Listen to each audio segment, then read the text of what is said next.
మొదట ప్రచారం అంతా కూడా సాదాసీదాగా 3 పార్టీల మధ్య పోరాటంలా జరిగిపోయింది. లాస్ట్ మినిట్లో అనూహ్యంగా జనసేన రంగంలోకి దిగడం, మద్దతు ప్రకటించడం, ప్రచారంలో పాల్గొనడం చకచకా జరిగిపోయింది. ఏంటి ఏమైనా స్పెసిఫిక్ రీజన్ ఉందా? ప్రణాళిక ప్రకారమే చివరి వారంలో అడిగేద్దాం అని అనుకున్నారా? ప్రణాళిక ఏం లేదు సార్. కాకపోతే ఏంటంటే మేము ఎన్డీఏ కూటమిలో ఉన్నాము.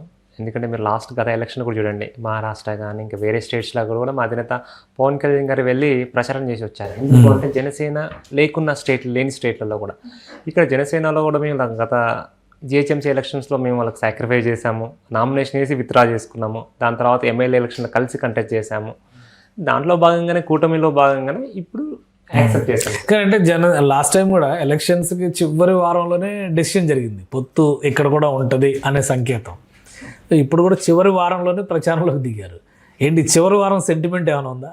అలా ఏం లేదు సార్, చివరి వారం ఏం లేదు. కాకపోతే ఇది ఏంటంటే బీజేపీ అది సెంట్రలైజ్ పార్టీ సార్, అన్ని స్టేట్స్లో ఉన్నది. వాళ్ళు పార్లమెంట్ బోర్డు అనేది డిసిజన్ తీసుకోవాలి.